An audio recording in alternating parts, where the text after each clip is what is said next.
What's going on, guys? My name is RagingRaptor and welcome to a new World of Tanks video. And today I would like to give you my thoughts and opinions and a preview of the IS-2-II, the new and upcoming Tier 8 Soviet heavy tank.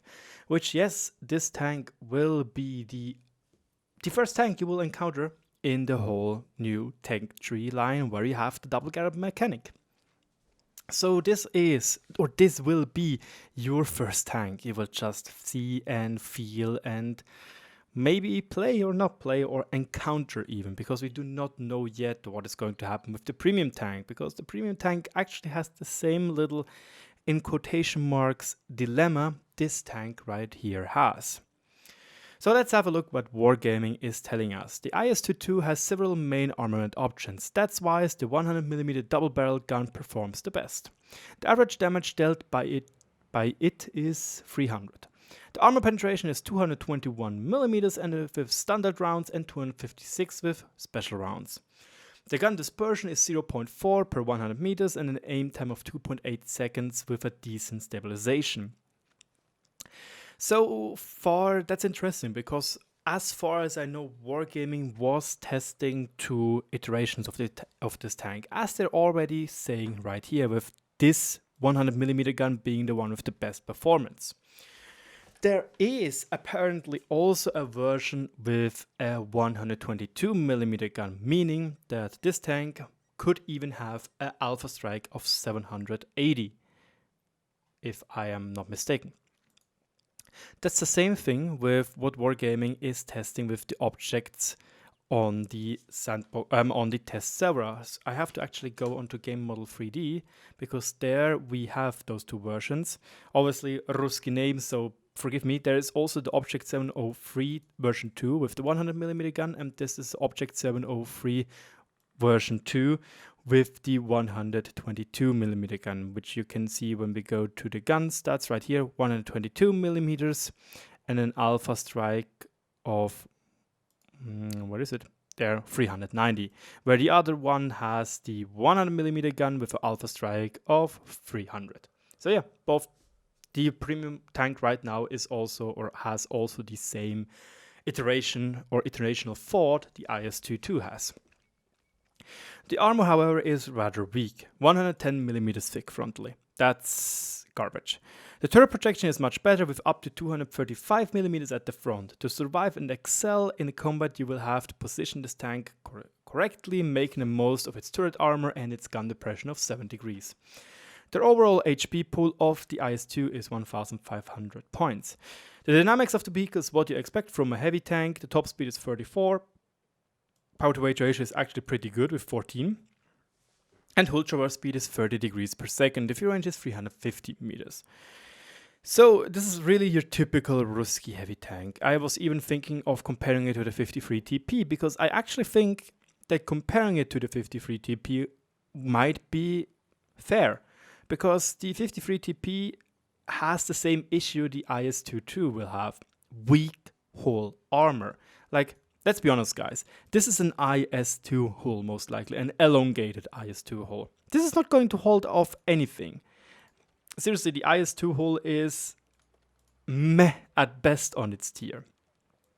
So it's just this hull, slightly elongated and more curved for the turret. We can even see it with the road wheels, 1, 2, 3, 4, 5, 6 here, and we have 1, 2, 3, 4, 5, 6, 7 here. They even told us that in their video that they had to elongate hulls for the bigger turret ring. An interesting thing about the tank, however, is, again, it's good gun depression for a Ruski tank. 7 degrees is actually very decent. Also, I'd say that yes, it looks like the tank has a cupola. Depends how thick it will be. When we just, like, seriously, if we just now nitpick and try to look into it, it doesn't really look strong. Let's be fair. This armor ring looks fairly weakish, maybe 120mm of armor. But then again, we have tanks like the 430U, which has a weird looking cupola and it has 300mm of effective armor, so go figure if you think about it. This little thingy right here should be 250, 300mm thick, like what the hell. But what the hell do I know? We have to look if we get the armor model, which we sadly right now do not have, because those tanks were not yet on the live servers. I only have the one of the 703 version 2, which is the premium vehicle.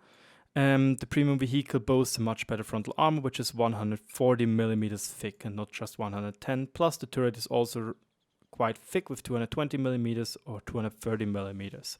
So turret-wise, they will be both equal, but it looks like the premium tank is slightly better. But now, let's just have a look at the stats card so we can just go through them. I personally said in the beginning, when I was looking at the video about the double-barreled guns, that I want that Wargaming gives the player the option to choose which gun to take. Do I want to take the 300mm gun, or do I want to take the 122mm gun? Do I want the high alpha, or do I want reliability? It actually looks like Wargaming listened to that so far from the text, because that would be a blessing, and I would really look forward to this, because again, I want to choose what type of gun do I want to use. For example, here on the IS, it's not really choosable because this is just so much worse. 250 alpha versus the 390. Yes, the penetration is roughly equal, and this gun is much more reliable, but just because it's 250 and not 300 makes it a lot worse, even though it is a 100mm gun. So this is really cool to see that this is a 300 alpha gun and makes this tank, in my opinion, a lot more interesting. So yeah, 9.5 seconds reload time, that's quite long. And if we just now take the normal DPM, 9.5 seconds, excuse me, I have to obviously do it differently. I'm a tired guy, sorry for that. 60 divided by 9.5 times 300 gives us a DPM of 1890 base. It's actually not too bad compared to something like the 53 TP Markowskiego. Sure, it is worse, it's 100 DPM worse, but then again, let's be honest, you here have the option to use this tank as a double shooter tank, where you have a 600 alpha, or you use it as a IS-3A or like a tank like the Progettos. It's interesting to note though, the preparation for the double shot is 2.5 seconds. That's not that long. The lock time of 4 seconds is pretty short as well. So meaning if you're doing the double shot, you need to wait 13.5 seconds until you have your next round loaded. However, the gun changing time is 5 seconds. That's a lot longer than I expected. If you think about it, the IS-3A has 3 seconds. It has a 3-shot autoloader. This tank in theory has a 2-shot autoloader, but have a 5 seconds interclip reload time. And you just have to, in quotation marks, have to wait 4.5 seconds longer, and then you already have your 2 shots again. So that's really weird. Like, that's genuinely interesting. So most likely you're not going to play this tank like you would an IS-3A or a Progetto in that sense. You will probably play this tank that you most of the time just have your 2 shots ready. And if you see a kill, you're probably going to use that double shot. Because if one bounces, you still have another shot which might do damage, and you have a higher alpha strike to finish somebody off. If you think about it, again, this tank has a killing threshold of 600 damage.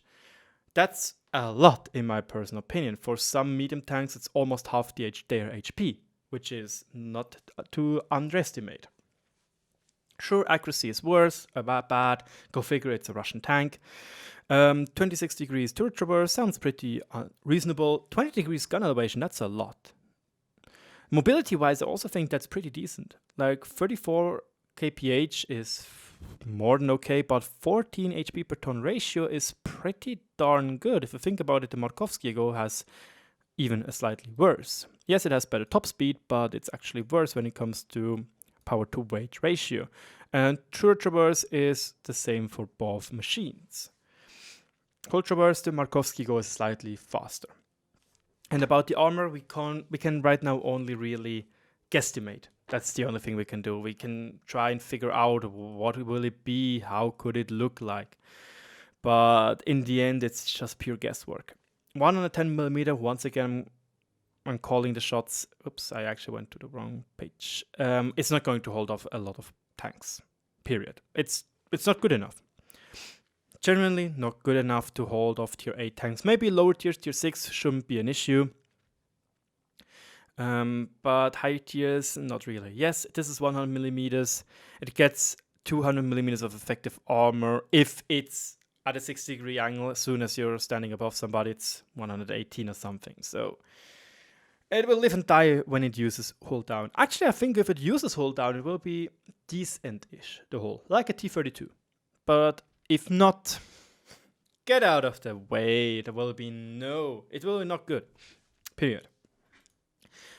But yeah, what do you guys think about this tank's features, this tank's gun, this tank in general? Let me know in the comment section below. Thank you so much for watching. If you enjoyed today's video, leave me a like in the comment section. And if you're new to the channel, consider subscribing. My name is RagingRaptor. Cheers, guys. Thank you so much.